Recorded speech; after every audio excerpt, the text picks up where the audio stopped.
बोलिए राधा वल्लभ सरकार की जय। सद्गुरुदेव भगवान की जय।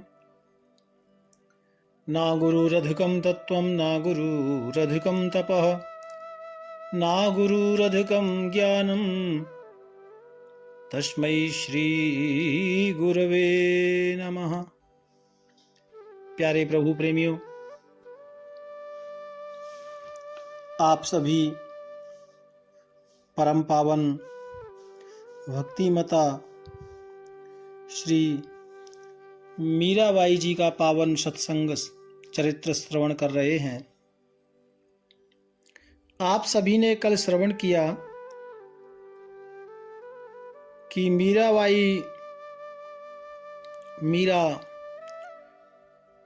वाइसा को लेने के लिए चित्तौड़ से कुछ लोग आए पुरोहित जी के साथ, और आप कल श्रवण कर रहे थे पुरोहित जी मीरा जी से कह रहे थे कि हम चित्तौड़ वासियों से पाप हुआ है, जो आप जैसे संत का हमने दिल दुखाया, आपको परेशान किया। तो मीरा जी कहती हैं कि मुझे कोई परेशानी नहीं हुई, मेरे यहाँ आने से तुम्हें दुख प्राप्त हुआ, ऐसी कोई बात नहीं है। क्योंकि मीरा जी कहती हैं मुझे तो लगा ही नहीं कि मुझे किसी ने दुख दिया। प्यारे भक्तों, मीरा जी कह रही हैं कि मुझे दुख दिखाई ही नहीं पड़ा, पता ही नहीं चला कि मुझे किसी ने दुख दिया। बस प्रभु ने मुझे बुलाया और मैं यहां आ गई। मेरा गिरधर गोपाल संपूर्ण सृष्टि जगत का मालिक है, संपूर्ण सृष्टि जगत में फैला हुआ है। तो फिर मेरे रुष्ट होने का तो कोई प्रश्न ही नहीं उठता। मीरा जी ने कहा कि मैंने किसी को श्राप नहीं दिया भैया, मैंने किसी के लिए बुरा नहीं सोचा। और मीरा जी कह रही है कि देखो, अब बात रही लौटने की, तुम्हारे साथ चलने की, तो उसके लिए मैं अपने द्वारिका नाथ से पूछूंगी। और जो मीरा जी के भतीजे आए थे उनको मीरा जी कह रही हैं थोड़ा सा प्यार भरी गुस्सा में कि जीते जी इतने दिनों से तो तुम लोगों ने कभी बहन को, बेटी को पियर आने के लिए, जाने के लिए नहीं कहा, और आज तुम बहन बेटियों को याद कर रहे हो। फिर द्वारिका तो मेरी ससुराल है, और देखो भैया, ससुराल से लौटना असंभव है। इतना कहकर मीरा जी की आंखों में आंसू आ गए। मीरा जी ने अपने जो भतीजे थे, जयमल जी के पुत्र, वो भतीजों को समझाया, देखो तुम लोग क्षत्रिय हो और तुम्हारे पिता, काका, भाई सब युद्ध में मारे गए, ये कोई अनोखी बात नहीं है। क्योंकि क्षत्रिय जब शास्त्र विद्या सीखता है ना, शास्त्र विद्या, तो हर समय वह यही सोचता है कि धर्म रक्षा के लिए मेरा जीवन अर्पित हो, अपने देश के लिए मेरा जीवन अर्पित हो, यही उसका विचार होता है। और मीरा जी कह रही हैं जयमल जी के पुत्रों से कि बच्चों, तुम्हारे जो पिताजी थे यानी मेरे भाई, वो मुझसे कहते थे कि भाई साहब, मेरे जीवन की एक ही अभिलाषा है अनेक बार उन्होंने ये बात मुझे व्यक्त की, बताई कि धर्म की रक्षा के लिए, देश की रक्षा के लिए, देश की रक्षा करते करते, ये धर्म की रक्षा करते करते मुझे वीर गति प्राप्त हो, ऐसा तुम्हारे पिताजी मुझे बोलते थे। प्यारे प्रभु प्रेमियों, मीरा जी छोटे बच्चों को समझा रही हैं कि उसमें तो कायरता की कोई बात नहीं, तुम्हारी छाती तो गौरव से फूल जानी चाहिए कि तुम्हारे पिता ने वो लक्ष्य प्राप्त किया, क्योंकि वो भगवान के बड़े भक्त थे। भगवान की सेवा में जीवन भर उन्होंने अपना जीवन लगा दिया। प्यारे प्रभु प्रेमियों, मीरा जी कह रही हैं अपने भतीजों से कि भगवान के सच्चे भक्त भी थे, परम योद्धा भी थे, और कर्तव्य का पालन करते हुए उन्होंने अपने जीवन को युद्ध में झोंक दिया। इसलिए तुम लोग दुखी ना हो, तुम लोग दृढ़ भाव से अपने मन को शांत करो और ये भगवान की इच्छा समझो। और तुम लोग जाने के लिए हट करते हो तो मैं अपने ठाकुर जी से पूछूंगी, अपने प्रियतम से पूछूंगी। यदि वो कहेंगे, मन ही मन मीरा जी ऐसा बोल तो रही हैं, लेकिन हृदय तो उनका विचलित है। मीरा जी कहती हैं कि मेरे प्रियतम कहेंगे तो मैं जरूर चलूंगी। और बोलते बोलते मीरा जी का मन बड़ा बेचैन हो रहा है भक्तों। तो बेचैन क्यों हो रहा है? क्योंकि मीरा जी को लग रहा है कहीं द्वारिका छोड़ना ना पड़ जाए। क्या मुझे ठाकुर जी द्वारका से जाने के लिए कह देंगे? और मीरा जी सोच रही है कि मैं द्वारका अब छोड़ना नहीं चाहती, मुझे अब कहीं जाना नहीं है, मुझे अब चित्तौड़ मेड़ता और अन्यत्र कहीं जाना नहीं है।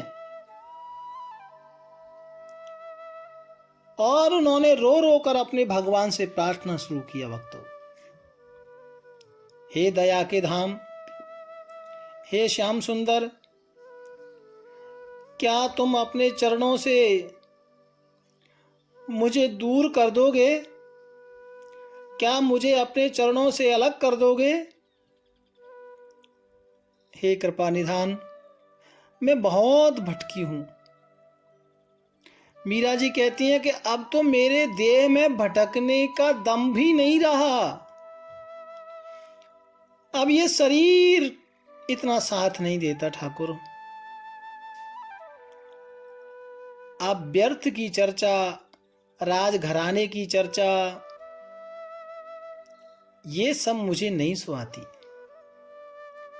इस सब में मुझे नहीं फंसाना नाथ, मुझे अपने से दूर नहीं करना, हे करुणा सिंधु।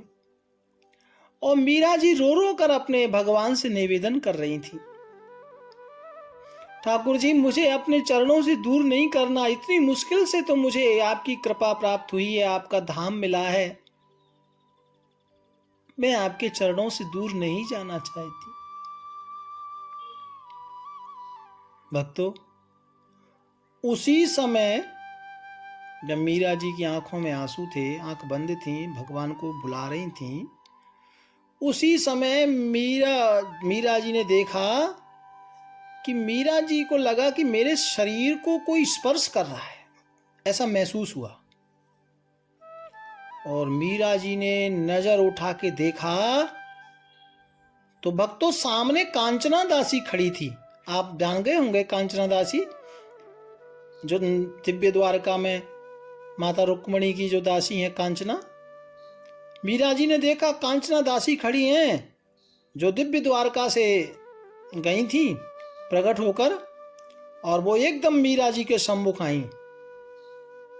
मीरा जी ने तुरंत पहचान लिया कांचना को और क्योंकि रात्रि का समय था ना, उधर सब लोग सोए हुए थे और दासियां सब सोए हुए थे। तो कांचना ने इशारा किया कि कुछ बोलना नहीं, लेकिन मीरा जी के अंदर भारी उत्साह भर आया कांचना को देख करके। और कांचना ने मीरा जी का हाथ पकड़ा, घर से बाहर लेकर आई। तो मीरा जी का जितो घर था ना द्वारिका में, वो घर के पीछे एक बगीचा था, बगिया। वहीं बगीचे के पास में एक कुआं था। कांचना दासी मीरा जी को बगीचे में लेकर आई और उस कुएं के पास आकर बैठ गई। और कांचना बोली कि मुझे रुक्मणी महारानी ने आपके पास भेजा है और कुछ पिछली बातें हैं जिनके बारे में आप नहीं जानती। आप निश्चिंत हो जाइए, परेशान ना होइए। आप पिछली बात जानेंगी तो आपका मन शांत हो जाएगा। घबराओ नहीं महारानी, भगवती रुक्मणी ने मुझे आपके पास संदेश देने के लिए भेजा है।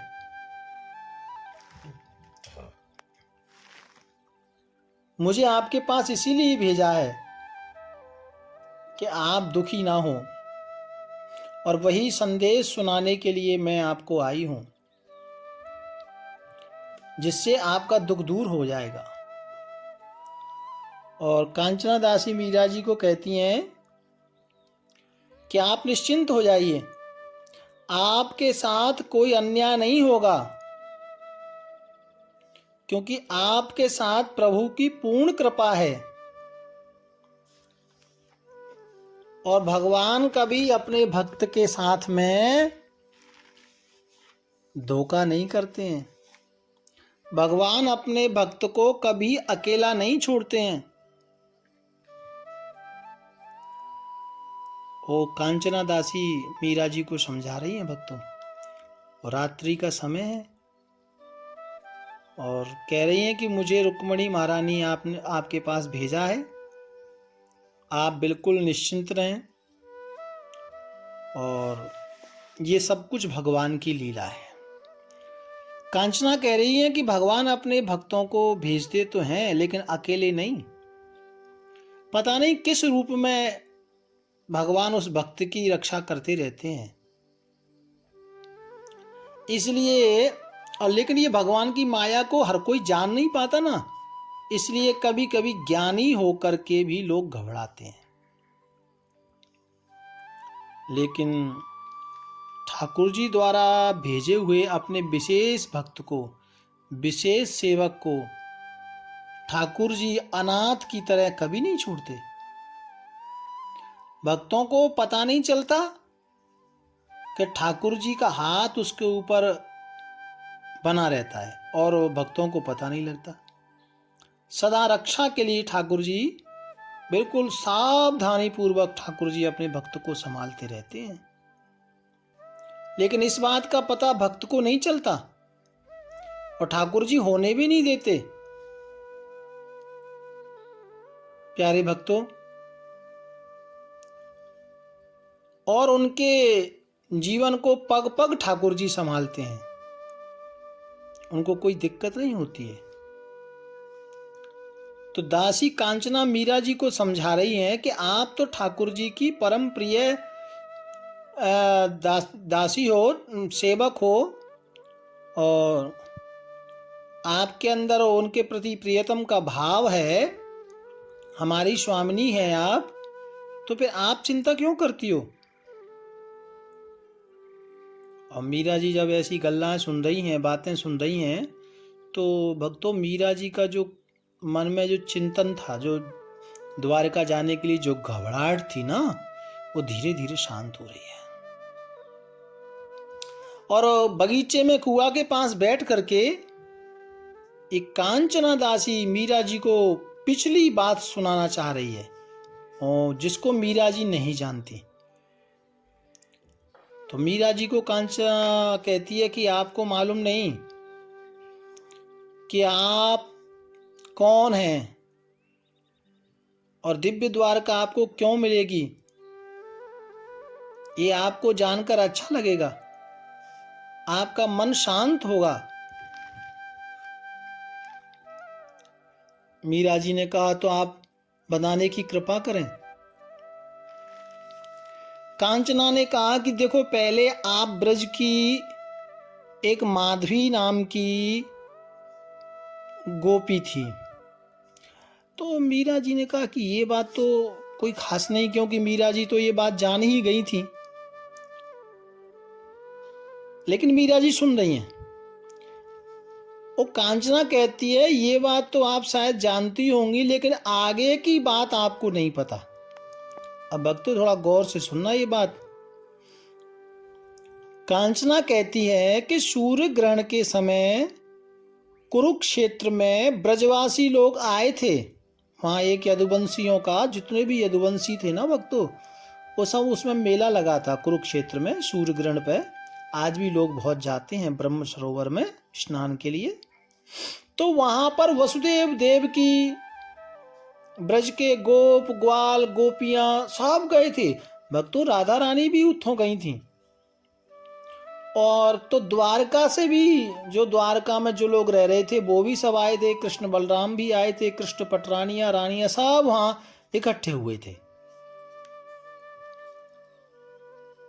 और कई दिनों तक वहाँ 2-4 दिन वास किया था कुरुक्षेत्र में समस्त ब्रजवासी और द्वारकावासी।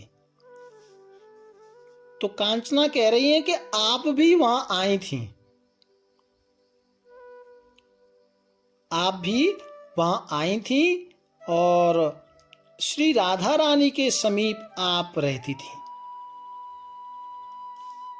समस्त सखी ग्वाल वाल सब को भगवान वहां मिले हैं, द्वारकाधीश। समस्त महारानियां भी सबसे मिली हैं और सब बहुत प्रसन्न थे भक्तों। तो एक दिन समस्त द्वारका वासियों ने और भगवान की जो पटरानियां हैं, अष्टपटरानियां, उन्होंने जब ब्रजवासियों को देखा कि ये बहुत भोले हैं, तो उन्होंने सोचा कि हम इनको भोजन कराना चाहते हैं, निमंत्रण पिलाना चाहते हैं अपने घर। तो सब द्वारका वाले कहने लगे हमारे घर हमारे घर। तो भक्तों एक एक दिन की ना सबको ड्यूटी दे दी कि आज इनके घर प्रसाद है, कल इनके घर प्रसाद है। ऐसे ड्यूटी हर ब्रजवासी, जो ब्रजवासी थे वो एक एक दिन करके सबके यहाँ भोजन करना चाहते थे। तो ब्रजवासियों की सरलता जब द्वारकावासियों ने देखी, बहुत प्रसन्न हुए, तो उनको निमंत्रण दिया। ब्रजवासियों ने निमंत्रण स्वीकार तो कर लिया और एक एक दिन सबके यहाँ भोजन रखा। द्वारका वालों ने ब्रजवासियों का, जब कुरुक्षेत्र से द्वारका गए तो सबका बड़ा स्वागत किया। और भक्तों श्री किशोरी महारानी, श्री राधा रानी भी वहां गई थी, क्योंकि राधा रानी तो सरकार ब्रज की मालिक हैं और राधा रानी तो सर्वस्व हैं।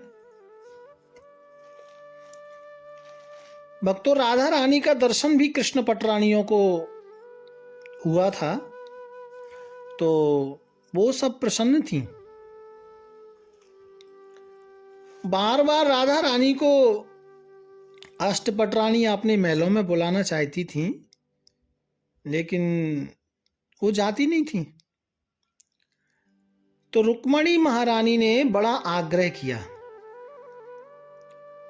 कि ब्रजवासी लोग तो द्वारका में प्रसाद पा ही रहे हैं, लेकिन मेरा मन है कि एक दिन श्री राधा रानी किशोरी महारानी को मैं प्रसाद अपने घर खिलाना चाहती हूँ। तो राधा रानी को आग्रह किया गया। पता लगा कि वो अकेली नहीं आती हैं और उनके साथ सखियां रहती हैं। तो रुक्मणी महारानी ने जब आग्रह किया किशोरी जगदम्बा श्री राधा रानी को, तो उनका निमंत्रण स्वीकार कर लिया। तो ये देखो भक्तों, इसको समझना, एक कांचना दासी मीरा जी को बता रही है ये गल्ला है ना। तो कांचना कहती है कि राधा रानी को जब निमंत्रण पर बुलाया रुक्मणी महारानी ने, तो राधा रानी के साथ तुम भी वहां उपस्थित थी, और राधा रानी जब रुक्मणी महारानी के महल में आई निमंत्रण के तौर पे, तो जब वहां आई तो तुम भी वहां साथ थी, और तुमने जब रुक्मणी के महल की सुंदरता को देखा, क्योंकि ये तो ब्रज के भोले भाले ग्वाल गोपी जन तो बेचारे आपको पता ही है लता पताओं में ज्यादा रहना पसंद करते है ना। लेकिन जब एक राजा का महल और एक रानी का महल देखा, और वो भी महारानी रुक्मणी लक्ष्मी का जब वो महल देखा, तो राधा रानी के साथ में ये थी माधवी, तो ये माधवी ने देखा कि बड़ा ही अतुलनीय द्वारकाधीश का महल था, बड़ा सुंदर महल था भक्तों। तो ये कांचना मीरा जी को कह रही हैं कि तुम उस वक्त माधवी थी, तो तुम्हारे मन में कुछ 1-2 मिनट के लिए, कुछ क्षण के लिए तुम्हारे मन में ये महल के सुख पाने की एक इच्छा प्रकट हुई, कि जब तुमने ये महल देखा तो तुमने सोचा अरे बाप, ऐसा काश हमारा भी, मेरा भी महल होता है ना, और मैं भी ऐसे ही सुख पाती, और काश मैं कृष्ण की पत्नी बनती।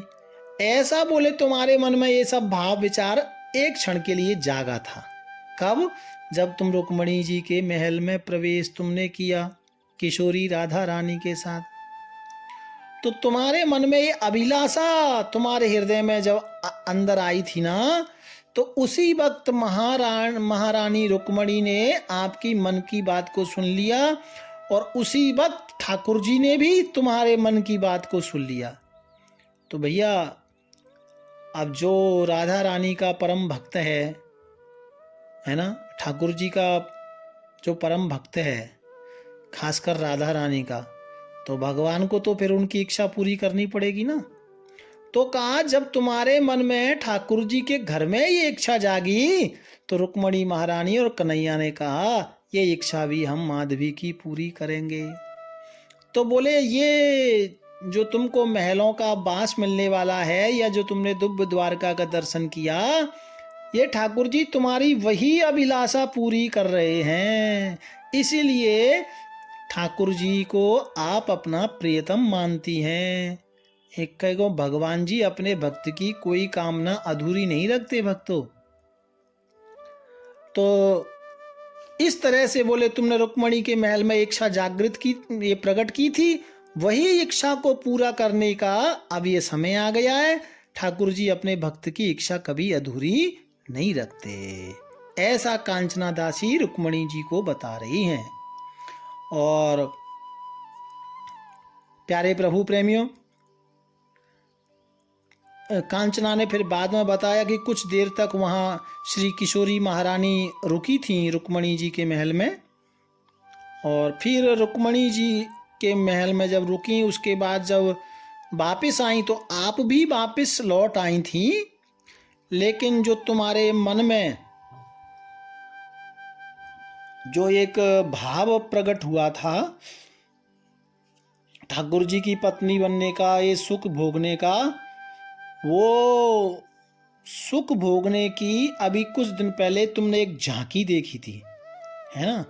तो अभी तो पूरा आप चिंता ना करें, रुक्मणी महारानी ने मुझे भेजा है कि ज़्यादा परेशान होने की लोड़ नहीं है, और 5-10 दिन की बात है, फिर सीधे दिव्य द्वारका में ही रुक्मणी को वास मिलेगा। प्यारे भक्तों, ये कांचना दासी मीरा जी को बता रही हैं, और कह रही हैं कि उसके बाद तो फिर आप उस समय तो राधा रानी के साथ वापिस आ गई थी। तो फिर मीरा जी ने कहा कि तो क्या मुझे चित्तौड़ अब वापिस जाना होगा? और मीरा जी कहती हैं कि मैं अब इस देह को और ज़्यादा रख नहीं सकती, मेरी रखने की क्षमता नहीं है। ये देह मुझे जंजाल में और फंसाती जा रही है, तो मैं क्या करूं? और देखो, इसी कारण से ये मेरे गांव वाले, मेरे जन्मभूमि वाले, मेरे चित्तौड़ मेवाड़ वाले, ये सब मुझे लेने के लिए आ गए हैं और मैं तो फंस गई हूं। तो कांचना ने कहा, ओ आप चिंता ना करें, परेशान ना हो, यही संदेश देने के लिए तो मैं आपको आई हूँ। और इसीलिए मैंने तुम्हें पिछले जन्म की कथा बताई है कि आप निश्चिंत हो जाइए, ठाकुर जी की ही कृपा है, आप घबराओ नहीं। बस 5-7 दिन की बात है और आपको दिव्य द्वारका में प्रवेश मिलेगा। तो और कांचना ने कहा कि देखो, ये जो तुम्हारी देह है ना, एक, क्योंकि वो देह जो था ना, शरीर मीरा जी का, वो दिव्य हो गया था भक्तों। ना उसको कोई जला सकता था, ना काट सकता था, ना हवा सुखा सकती थी, है ना कोई वस्तु उनको सड़ा सकती थी। तो वो कांचना ने कहा कि तुम्हारा ये शरीर तो दिव्य है, तो इसलिए तुम्हारी ये देह छूटेगी नहीं, केवल तुम रूप में परिवर्तन तुम्हारा हो जाएगा। और यही समाचार देने के लिए मैं सेवा में उपस्थित हुई हूँ।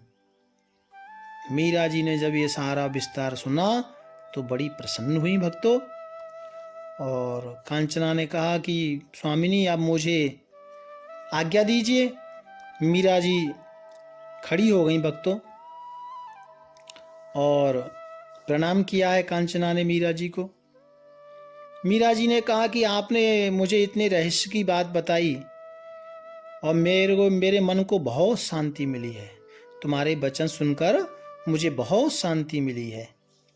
भक्तों, आपस में दोनों ने एक दूसरे को जय श्री कृष्णा प्रणाम कहा है, जय द्वारकाधीश कहा है भक्तों।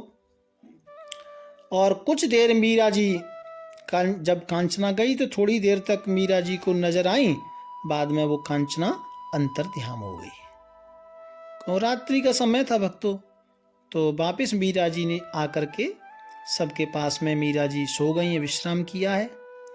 और आगे जो प्रातः काल के बाद और क्या आगे लीला होगी, क्या क्या विस्तार होगा, कैसे मीरा जी भगवान की मूर्ति में प्रवेश करेंगी, जो भी जो लीला है वो हम कल श्रवण करेंगे। भाव प्यार से राधे राधे।